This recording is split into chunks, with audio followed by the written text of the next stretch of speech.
vamos para o tema principal, que é a gente falar aí sobre esse processo de gestão de vulnerabilidades, tá? Procedimentos, o quanto que isso vocês vão ganhar em nível de amadurecimento e o quanto que isso enriquece para a empresa de vocês. Agora o Lucas pode dar a introdução aí, Lucas. Perfeito, muito obrigado, Tamer. Bom, eu e a Luciana iremos apresentar alguns conteúdos relacionados à gestão de vulnerabilidades. Fica também a participação técnica de questões que fiquem à vontade ali relacionado aos comentários. Já trazendo algumas questões práticas do que quando a gente fala de gestão de vulnerabilidade, a gente precisa entender e reforçar alguns conceitos dos quais são não só necessários, mas úteis para que a gente possa aplicar um processo de gestão de vulnerabilidades. Quando a gente fala em gestão de vulnerabilidades, nós precisamos não só entender do ambiente, mas a gente precisa também saber aplicar um processo que flui, que tenha permanência e consistência, porque a maior preocupação é ter esse compliance, essa efetividade no ambiente.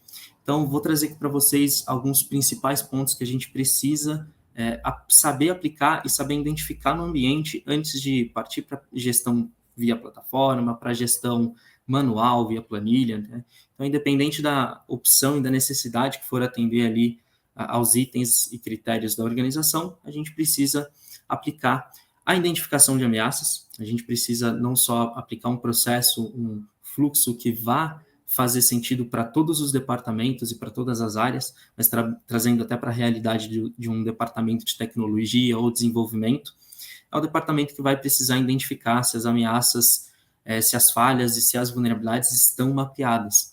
Então, trazer ali uma listagem, uma planilha, algo que tenha documentado quais são as ameaças, as falhas e as vulnerabilidades que aquela área, aquele departamento tem. E quando a gente fala nessas classificações e identificações, a gente não fala só em identificar se é uma ameaça existente, se há uma falha existente ou não.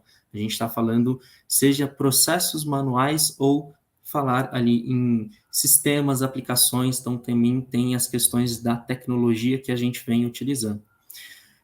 Pensando que a gente fez essas identificações e que o departamento conseguiu identificar uma ameaça, uma vulnerabilidade, aquele sistema que a gente sabe que existe um sistema defasado e que precisa ser feito melhorias naquele sistema, mas que isso não está documentado, não está registrado, não traz evidências para um efetivo compliance. Então, essas falhas, elas precisam ser trabalhadas, né? A gente precisa começar um processo de gestão identificando esses ativos, essas aplicações que são de maior criticidade, que operacionalmente trazem um impacto maior para a organização e que, tecnicamente, elas precisam de um suporte ou para terem uma correção de vulnerabilidade, uma correção ou aplicação de melhorias, de patches, que vão trazer ali benefícios de segurança e sanar falhas, ameaças ou até mesmo as vulnerabilidades que essa aplicação, esse ativo vai trazer. Bom, tendo essa identificação, a gente começa a perceber a necessidade de processos posteriores. Após fazer a identificação por scans, sejam eles manuais, scans automatizados, como a própria plataforma proporciona, a gestão pós essas informações, pós gerar informações técnicas e os relatórios, elas precisam trazer indicadores e trazer ações posteriores, né? Normalmente a gente chama isso ali de um plano de ação do que será feito, que é o que a gente vai tratar aqui também na prática com vocês. Então, gestão de incidentes, identificar quais são um histórico, né? Quais são os possíveis históricos que já ocorreram e que muitas vezes não foi mapeado na organização, de que já ocorreu algum tipo de invasão, intrusão, aquela pichação no website que pode ocorrer ali na organização e que isso não foi documentado, não foi mapeado. Qual que é a importância de mapear a falha, essa vulnerabilidade? Novamente, a gente está pensando em compliance. Então, a partir do momento que você mapeia, você tem um controle maior. A gente busca trazer não só um documento que vai orientar, mas que vai registrar qual foi a ação, seja para correção ou seja para mitigação daquela ameaça, daquela vulnerabilidade. Tendo um histórico, né, nós conseguimos trazer melhores evidências, melhores indicadores. Esses indicadores vão ser semestral, trimestral, e para você ter um período Então, definido ali, pode ser definido pelo ano, por exemplo, que a partir desse período definido você vai conseguir gerar métricas, gerar estatísticas que vão poder trabalhar junto com uma decisão estratégica da organização. Então, fica muito legal que a gente possa fazer essa primeira fase, esse segundo momento de fazer esse processo pós a identificação, correção das vulnerabilidades, gerando esses indicadores. Os indicadores, eles são extremamente importantes para que a gente possa continuar melhorando esse processo. Então, se a gente tem ali a identificação na prática, né, que houve mais falhas, mais vulnerabilidades num tipo de ambiente, seja aquele ambiente cloud, seja aquelas aplicações web, a maior preocupação em regras, em scans e manter o monitoramento ativo prioritário vai ser nesse ambiente mais crítico. Vice-versa, para definir outras regras e outros subprocessos.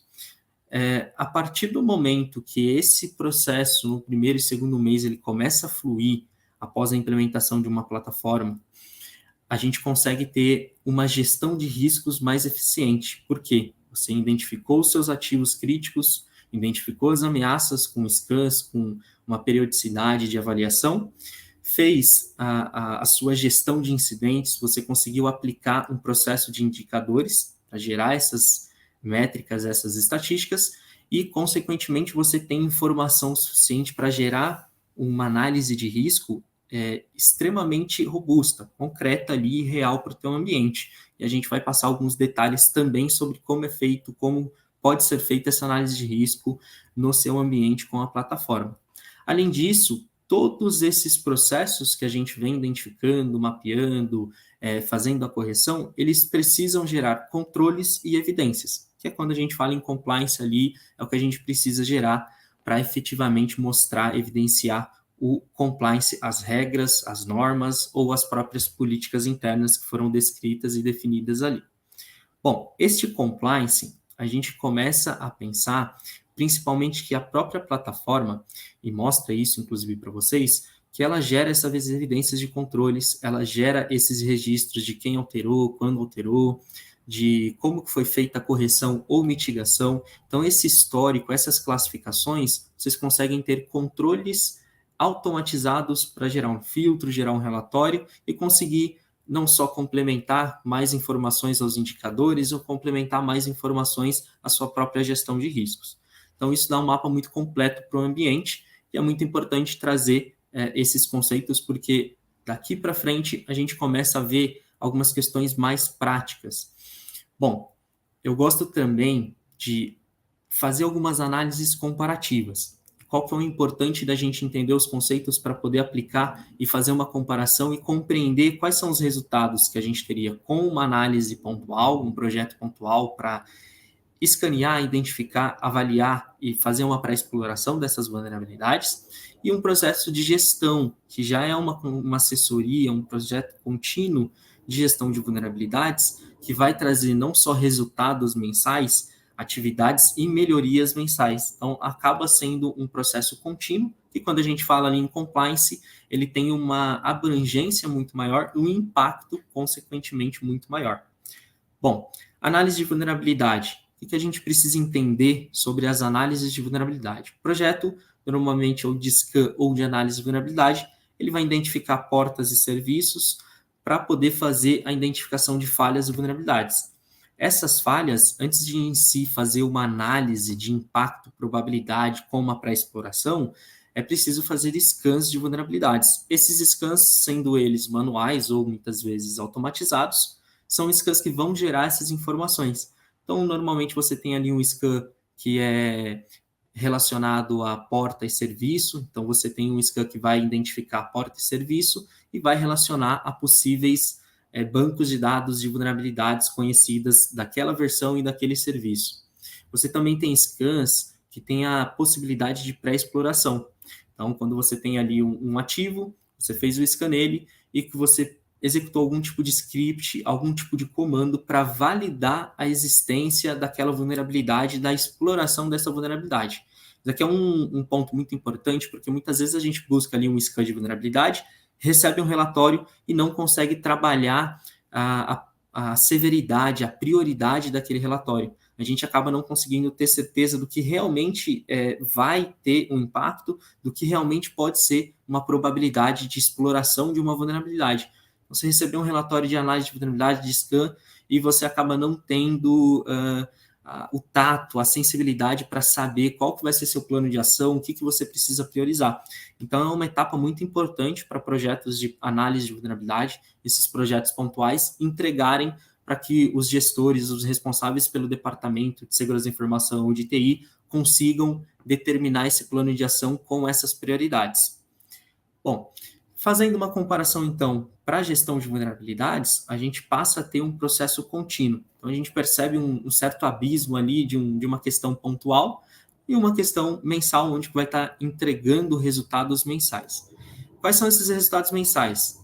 Principal, isso é um fator que vai agregar, vai somar diretamente na gestão do compliance. Então, se você tem um comitê interno na organização e dentro desse comitê, após a LGPD, que temos aí grandes exigências agora de entregar relatórios, entregar um relatório de análise de impacto ao DPO, por exemplo, com evidências, com fatos, com controles e registros do que está sendo melhorado em sistemas, em aplicações, em ativos de tecnologia da informação. Isso, então, impacta diretamente na gestão de compliance, porque você vai conseguir apresentar resultados diretamente gerenciados da plataforma, para que você consiga gerar não só relatórios executivos, mas gerar relatórios técnicos também, para que na gestão do compliance você tenha desde uma estatística até mesmo a orientação técnica que foi aplicada ou uma mitigação que foi também aplicada para essa melhoria no ambiente. Bom, além disso, nós temos o processo de correção e mitigação. Na prática, não adianta só você se preocupar em receber o resultado e fazer um plano de ação sem ter um processo documentado, um processo padronizado. Eu sempre trago um pouco também para a necessidade da gente identificar processos, fazer um mapeamento de processo correto, detalhado, para que essa padronização ela facilite as equipes que vão ser direcionadas, envolvidas para correção ou mitigação dessas falhas, dessas vulnerabilidades. Então, a partir do momento que foi apresentado lá os resultados no comitê, tem um processo de correção, de identificação, correção dessas vulnerabilidades. Esse processo a gente vai detalhar e mostrar para vocês num passo a passo em alguns pontos importantes, mas é interessante perceber que esse processo, não só com apoio e orientação detalhada, mas também com evidências, com uma gestão que vai ser feita deste processo, para melhorar o processo e adequar esse processo ao ambiente de vocês, para que um processo gere essas evidências, para que gere os controles, e que toda vez que seja apresentado em comitê ou que seja necessário informações serem complementadas num relatório de LGPD, relatório de análise de risco, outros relatórios de impacto, por exemplo, que você tenha essas informações com fácil acesso, com uma agilidade a essa informação. Então, é muito interessante trazer também essa diferença, essa continuidade que a gente tem entre a análise de vulnerabilidade e essa gestão mensal, que é a gestão via EcoTrust. Bom, principalmente pelo resultado, e novamente falando de gestão de riscos, que é algo extremamente importante, de identificar, de corrigir e de fazer um gerenciamento em cima das probabilidades, da pré-exploração, das próprias orientações. E orientações é interessante reforçar que a gestão de risco ela precisa ser feita em cima da necessidade da organização. Então, se lá quando você mapeou os ativos, identificou as ameaças e fez esse mapeamento inicial, é identificado e segregado uma classificação por grupo. Então, nós temos ali um grupo de ativos críticos, nós temos um grupo de ativos de servidores, de ativos de notebook, desktops ali que são de uso comum do dia a dia. Então, nós temos diversos tipos de ativos, aplicações, sistemas, e que quando nós fizemos um processo, uma gestão em cima desses ativos, a gente consegue trazer uma melhor gestão de riscos, porque, logicamente, você vai avaliar de acordo com a necessidade daquele ativo, gerando um impacto direcionado, gerando uma probabilidade direcionada àquele grupo. Então, fica muito interessante e um resultado muito concreto ao ambiente. Bom, logicamente, trazendo essa gestão de vulnerabilidade, a gente precisa entender os detalhes de uma implementação de gestão de vulnerabilidade. Não é apenas com essa comparação que a gente vai conseguir ver isso na prática.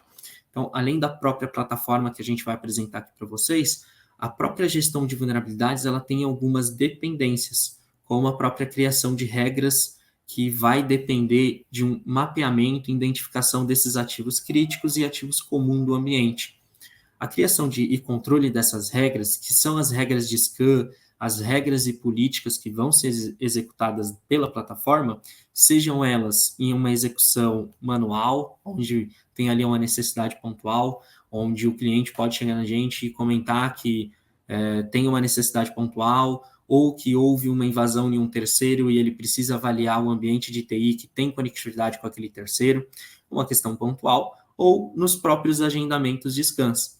Quando a gente faz esse mapeamento no ambiente de vocês para conseguir implementar a plataforma, a gente precisa identificar quais são os tipos de ativos. Consequentemente, com o tipo de ativo identificado, os agendamentos dos scans, eles vão ser scans com tal periodicidade, e além da periodicidade, seja semanal, dia sim, dia não, dentro de um cronograma, né, que a gente executa ali mensal, para que essa execução ela seja feita para ativos do tipo de aplicação web, do tipo de servidores, serviços locais.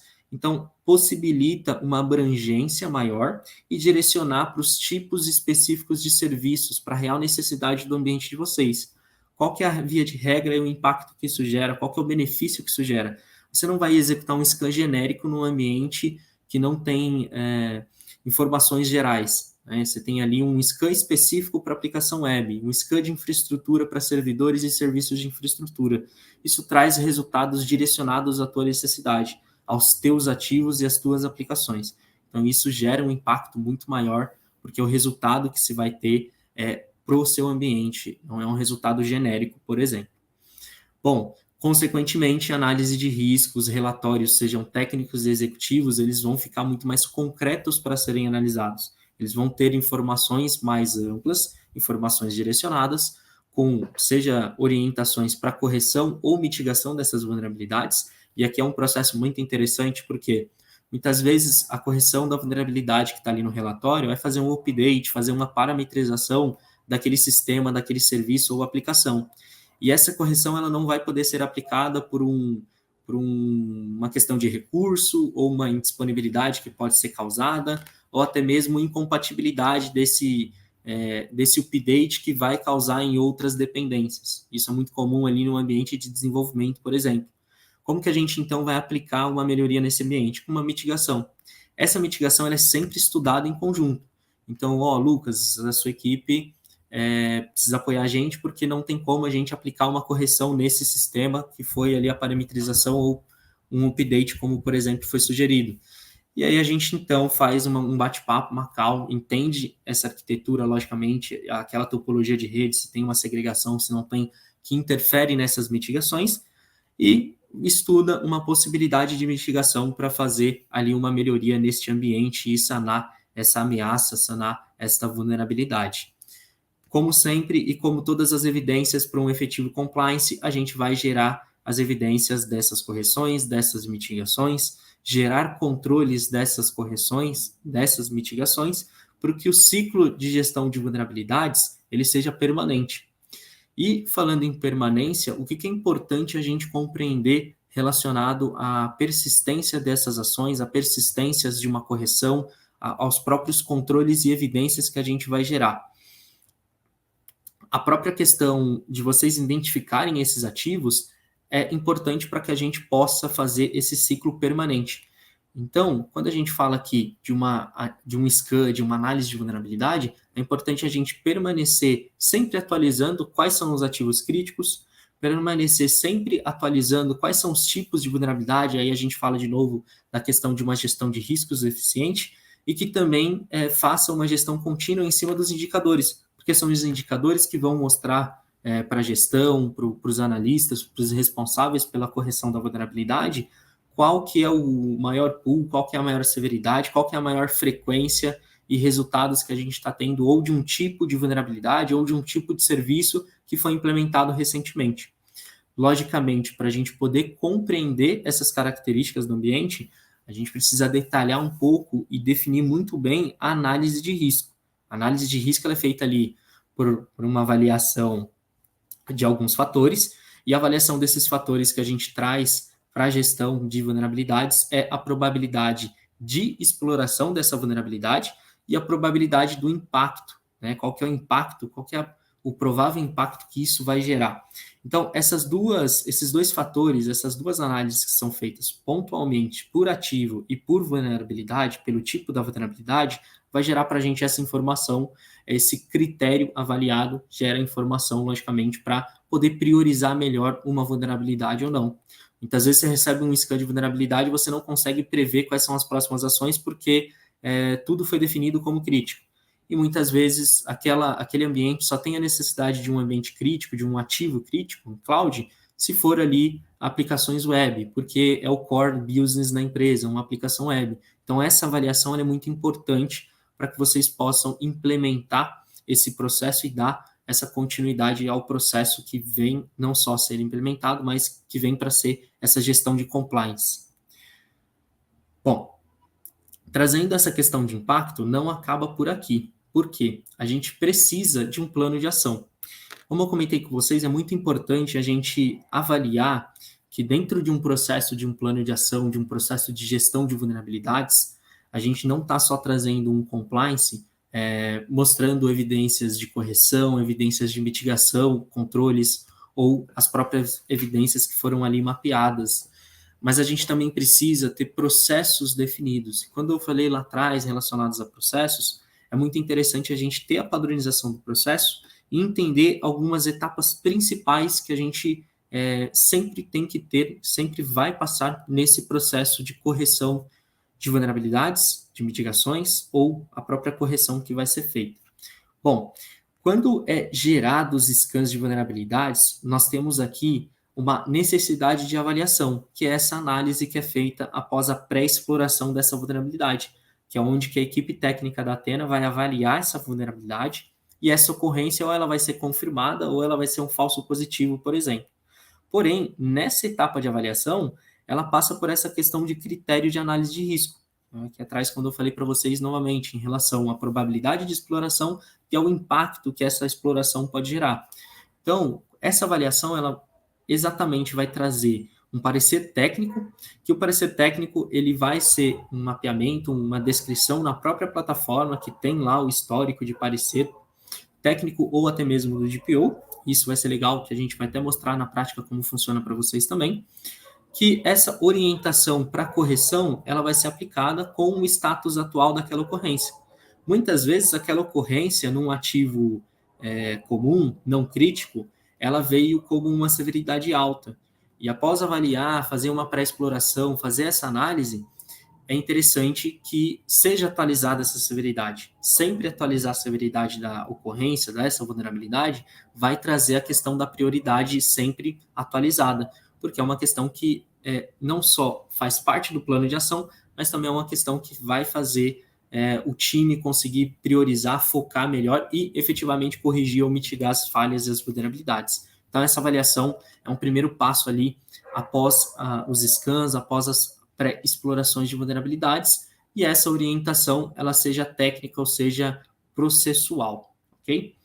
Bom, feita essa avaliação, o parecer técnico que vem na plataforma, ele é um parecer que vai ter a necessidade de uma aplicação, seja de correção ou seja de uma mitigação. Quando é possível aplicar essa correção, o próprio responsável que aplicou a correção da vulnerabilidade no ambiente, ele vai evidenciar isso, ele vai gerar uma evidência, e aí ele pode solicitar duas questões. Ele pode solicitar uma atualização manual dessa ocorrência que foi gerada na plataforma, ou ele pode simplesmente solicitar um scan, que vai ser uma automatização para validar que aquela vulnerabilidade foi corrigida. Então, muitas vezes você não tem aquele tempo, aquela mobilidade na equipe para ficar coletando e validando as evidências. O que você faz? Gera um ciclo de scan e o próprio scan vai validar que aquela vulnerabilidade foi corrigida. Então, é uma forma de automatizar ali algumas atividades que a equipe vai precisar fazer durante esse ciclo, esse processo de plano de ação dentro da gestão de vulnerabilidades. Duas opções, né? Ou essa vulnerabilidade ela foi corrigida, ou como resultado ela não foi corrigida, foi identificada outra vulnerabilidade, por exemplo. É comum hoje em dia a gente ter ali um patch de atualização e esse patch de atualização corrige uma vulnerabilidade e gera outra vulnerabilidade no patch, na correção. Então, normalmente, acaba tendo ali necessidade de você aplicar 2 patches, um seguido do outro, para a correção efetiva daquela vulnerabilidade que foi identificada. Bom, dentro dessas duas opções, sempre serão geradas evidências de correção, evidências de mitigação ou evidências dos controles que a gente vai ter para ambas as situações. Quando necessário, é feito novamente esse ciclo, né? Então, a gente tem aqui, quando não é possível aplicar a correção, a gente tem ali reuniões, alinhamentos, bate-papos necessários, pontuais, para que uma orientação seja feita em cima desta vulnerabilidade e que uma mitigação seja aplicada.